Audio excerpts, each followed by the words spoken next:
Hello, today's chapter is on products, branding, and packaging decisions. So first, what is a product? You should have visited the material a little bit ahead of time and you should be able to identify this, but in case you haven't, a product can be anything of value to a consumer and can be offered through a voluntary marketing exchange. So this can be tangible goods such as a book, paper, candy, things that you can touch and feel. It might also include services, ideas, places, people, organizations, and communities. But we're going to focus mainly on tangible goods, services, and ideas because they are the most common. There are also different parts to a product. You're going to start with what you generally would think of when thinking of a product that is either a tangible good, service, or idea. So the actual product is going to include its brand name, its level of quality, its packaging, its features and design. And then there are going to be other things that go along with the product. So things like financing, a warranty, product support, features that are going to be added on to add value. But you need to think a little bit more about what needs you're actually meeting. So the last exam we covered things like Maslow's hierarchy of needs. And so if we can connect what consumers need to the actual products themselves, that's really what I'm trying to get at. What is the value customers are trying to get out of products? So that's where they're going to start. So if you have a book that you sell, say you start with this product, what is the need that the customers have? Do they need a book or do they need what that book has to offer? So when you have a product, think about that. There are different levels or types of products. The first one I'm going to talk about is convenience products. These are relatively inexpensive things. They're bought frequently and you don't really think a whole lot about these types of purchases. You might go into a convenience store, you might go into Walmart, you might just decide you're hungry and go grab a bite to eat, go grab a candy bar. And I have a lot of food products up here, but it can include anything you really just don't think about when you make a purchase. This is the strategic side of convenience products. They don't really require any search. When you think of a convenience product that you want, you can generally walk in anywhere and get it, or you can conveniently find it. It's available at many retail outlets. So say, for example, you wanted some reading glasses. You can go pretty much anywhere and buy a pair of reading glasses. You can go to CVS or any drugstore. You can go to a dollar store. You can go to Walmart. You can pick those up pretty much anywhere. Same thing with candy bars, a soda, things that you don't really have to think about when you need it. They're also going to be pretty low cost, and they're going to have low per unit gross margins. So say we're talking about, if we go back here and we're talking about a Kit Kat, you can get a Kit Kat for 89 cents or less. Well, how much does it cost to make that Kit Kat bar and the packaging and the chocolate and everything? The manufacturer really isn't making a lot of money on a single Kit Kat bar. When they're making money is when they sell a lot of these things. So they're going to do a lot of heavy brand promotion and probably not really do retailer promotion like retailer coupons or deals or anything. They're really just going to focus heavily on making sure their brand is positioned well in your mind as a consumer. Packaging is really important because they want you to be able to see it on the shelf. So if you think back to the video on consumer behavior where we're talking about eye tracking, so you've got the glasses on and somebody is at a computer and they can see where your eyes are moving around. Your eyes are going to be drawn to things that are bright colors, big blocks of color. You want, for these types of things, for them to be very, very visible. You want them to be at an eye level where people are going to see them, and that's very important. These are also things that you're not going to need a salesperson to sell. You're not going to need somebody standing there with the Kit Kat bar saying, here, would you like to buy a Kit Kat bar? Because it's not really something you think about. Nobody is going to need to tell you the features of a Kit Kat bar or a soda. You're just going to get it yourself. You're going to recognize the need, and then you're going to go get it yourself. They're available pretty much anywhere. I said that before. There's usually a really low price point. That goes along with the low gross margins. And if a place doesn't have what you're looking for, you will possibly choose a substitute. So say that you're thirsty and your favorite pop is Coke, and you go in somewhere and they don't have Coke. Well, because you're thirsty, will probably get something else. You may not get Pepsi, but if there's a substitute available, you'll still get something to drink. Okay, so those are examples. Any examples that I use in this video, you're not allowed to use on the exam. You will need to come up with your own. The next level, we have shopping products. So these are items for which buyers are willing to expend considerable effort in planning and making the purchases. So unlike convenience purchases, these are a little bit more expensive. So people are going to plan a little bit more when getting ready to make these purchases. There are substitutes available. You're going to actually go through the decision-making process with a little bit more detail than you would for a convenience product.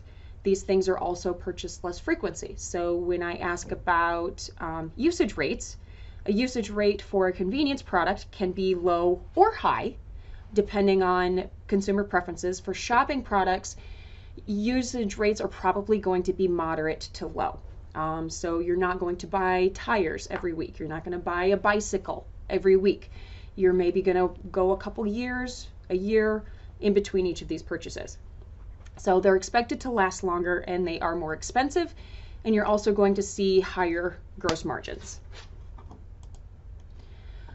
So strategic considerations, consumers will not really have any brand loyalty. They're going to look for the best option, the thing that provides them the best value. There are going to be fewer retail outlets, so you're not going to be able to walk into a convenience store necessarily, or even a Walmart, although you might.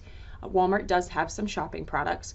But you're going to see these in fewer places, mainly because there's lower inventory turnover. So with Kit Kat bars and soda, you're going to see that inventory turnover daily or weekly. With this, you might have your inventory sitting there for a while before you sell it. Channel members, and this is going to be the manufacturers, this is going to be the wholesalers, and the retailers are going to demand higher gross margins. Because it's going to be sitting in inventory for a while, and they don't want to be wasting their time or their money.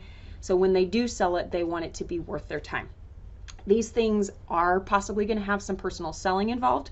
So say, for example, this couch over here, right here, you might have someone there to tell you the benefits of the couch, how it can be moved around. If it's something a little more complicated, like a camera, they might show you the features and talk about how it's different from last season's model, these types of things. And you're also going to have some producer and channel member cooperation. So say that channel members, such as the retailers, are hearing news from their customers, oh, I wish that this feature worked, or they'll hear complaints about, hey, I bought this thing and it didn't work very good.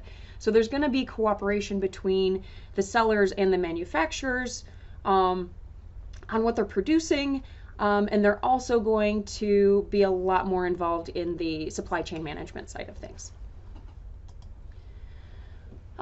Third one is specialty products. These are items with unique characteristics that buyers are willing to expend considerable amounts of effort to obtain because they have strong preferences. You're going to see extensive search to make sure we're getting the right thing. There are going to be higher price points, and you're really not going to settle for a substitute. You want what you want, and you are willing to wait until it's available, or if it's maybe a newer product that hasn't really been accepted by the market yet, you might wait until it's a little bit better before buying. On the strategic side, it's going to have really limited retail outlets, really low inventory turnover, and high gross margins. Fourth, we have unsought products. These are products to purchase to solve a sudden problem, something that you're not really aware of, or products that you don't think of or want to think of buying. So there is little to no search involved, price is not important, and purchase is compelled or forced. So say, for example, my husband and I are taking our boat to the river, and on the way there, because it's the weekend, we blow a tire out on our trailer, and so we have to find a place to replace the tire. There's only one place open, and they only have one tire. And it's very expensive because they consider this to be an emergency. They're the only option that we have. We're not in the town where we live. So if we want to enjoy our weekend, we have to buy this expensive tire from this expensive place and carry on our way. Or say, for example, you have a health issue and you have to go to the hospital. Chances are you're going to go to the closest one. So this is going to involve things also like health insurance, life insurance that you really don't want to think about buying, but you're kind of forced into at some time. So on the strategic side, brands really need to build trust with customers prior to the need. So say, for example, we can talk about insurance. And so if we need insurance, and so say we recognize the need, we need insurance, we don't really want to think about it a whole lot because it's something that makes us uncomfortable, we might go with the brand that we're most familiar with, the one that has positioned itself in our mind. So if we've remembered seeing commercials for Geico, okay, well maybe I'll go with that one because it's a need that I have and I want to get out of this decision-making process as quickly as possible. Or say that we're in the situation where my tire's blown out. I think of Bell Tire because I've heard the commercials, and so I start Googling on my phone looking for a Bell Tire. So what these brands want to do, because they know they have products that people don't want to think about, don't want to plan ahead for, they want to make sure that they're positioned in our minds ahead of time so that when something does happen or we do recognize a need, and we don't really want to be in the decision-making process, we go to them. So they need to make sure that they have a recognizable brand, they already have trust, and that the brand actually lives up to those expectations with superior performance. So this is to remind you of in the last bit of material when we talked about routine, limited, and extensive decision-making. This is going to line up with the convenience, shopping, specialty, and unsought products. This is about the decision-making process, and the stuff that I just told you is specifically about products and where they tend to fall. So you should be able to make a connection between consumer decision-making and products. If you would like to play a game, I would like you to identify which of the types each of these falls into. So a wedding dress would most likely fall into specialty. Towing services would most likely fall under unsought. A Canon camera probably fall under shopping. Coffin, unsought. Toothpaste, convenience. A BMW, specialty. Bananas, convenience.